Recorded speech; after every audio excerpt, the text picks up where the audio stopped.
Assalamualaikum warahmatullahi wabarakatuh. Terima kasih Bapak dan Ibu yang telah menyempatkan waktunya dalam kegiatan ini. Dalam tahap diseminasi di Damba Angkatan 6, saya Rizka Anjani akan menjelaskan bagaimana program dari Didamba ini. Didamba merupakan kepanjangan dari Diklat Daring Masif dan Terbuka. Diklat ini diselenggarakan secara online dan bersifat terbuka yang dapat diikuti oleh sejumlah besar peserta dengan cara mengakses web. Tujuan Didamba itu yaitu memperluas layanan pendidik dan tenaga kependidikan IPA yang ingin meningkatkan profesionalismenya. Siapa yang menyelenggarakan Didamba ini? Didamba diselenggarakan oleh P4TK IPA atau Pusat Pengembangan dan Pemberdayaan Pendidik dan Tenaga Kependidikan IPA. Sasarannya yaitu guru IPA di seluruh wilayah Indonesia yang terdapat dalam lingkungan Kementerian Pendidikan dan Kebudayaan, mulai dari jenjang SD, SMP, SMA, maupun SMK. Kelebihan dari Didamba ini yang pertama, dapat dijangkau hanya dengan memanfaatkan fasilitas internet, dan yang kedua, dapat dikerjakan kapanpun dan dimanapun. Model dan pola pelatihan dari Diklat ini, yang pertama, Diklat ini sistemnya secara daring. Seluruhnya kita belajar secara daring. Kemudian yang kedua, polanya menggunakan 36 jam pelajaran. Ya. Kemudian Diklat Didamba ini dilaksanakan selama 12 hari, di mana perharinya itu terdapat 3 jam pelajaran.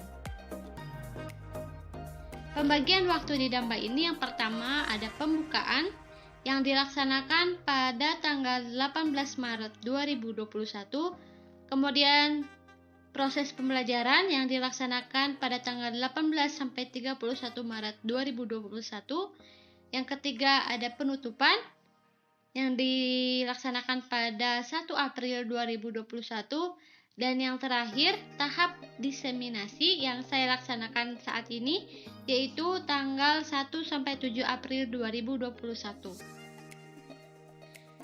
Kelas Didamba jenjang SD terdapat 2 diklat. Yang pertama ada penerapan materi kajian bilangan dalam menyelesaikan soal-soal IPA SD.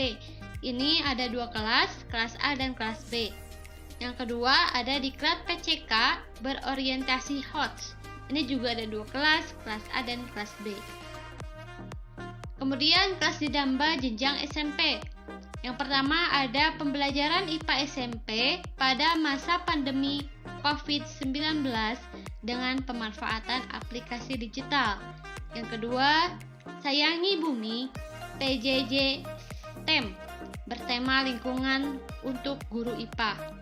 Yang ketiga, penggunaan bahan alami sebagai indikator asam basa melalui pembelajaran siklus belajar 5E. Dan yang keempat, pengukuran jangka sorong dan mikrometer. Selanjutnya, kelas Didamba jenjang SMA pada bidang fisika. Yang pertama ada suhu dan kalor, kemudian pembelajaran fluida untuk fisika, dan yang terakhir ada pemanfaatan software tracker dalam pembelajaran fisika. Selanjutnya, kelas Didamba jenjang SMA pada bidang kimia. Yang pertama, pembelajaran sistem koloid berbasis STEM. Yang kedua, misi luar angkasa. Selanjutnya, pada bidang biologi. Yang pertama, ada pembelajaran perubahan lingkungan berorientasi HOTS. Dan yang kedua ada Google Classroom untuk guru biologi. Nah, selain dari yang tadi saya jelaskan, Ada juga kelas didamba khusus media. Yang pertama ada pemanfaatan teknologi atau media digital dalam pembelajaran IPA berbasis computational thinking. Yang kedua, penggunaan media pembelajaran PET pada materi energi SD dan SMP. Yang ketiga, pemanfaatan whiteboard animation dalam pembelajaran IPA. Selanjutnya, kelas didamba ini terbuka juga untuk umum. Misalnya, maksudnya terbuka untuk umum itu pembelajarannya secara umum ya, bisa diakses oleh semua jenjang. Diklatnya terdiri dari pendidikan kesehatan reproduksi remaja, kemudian ada komunikasi dalam pembelajaran, dan yang terakhir pengembangan kelas online terpadu menggunakan Office 365. Oke, sebelum saya mengakhiri dari kegiatan diseminasi ini, saya mengutip salah satu pembimbing saya di kelas B ya. Satu-satunya pembimbing maksud saya di kelas B, yaitu dari Ibu Nenden Hasanah. Beliau selalu mengingatkan kepada kita di kelas bimbingannya bahwasanya kita melakukan sesuatu itu lakukanlah dengan tenang dan ikhlas.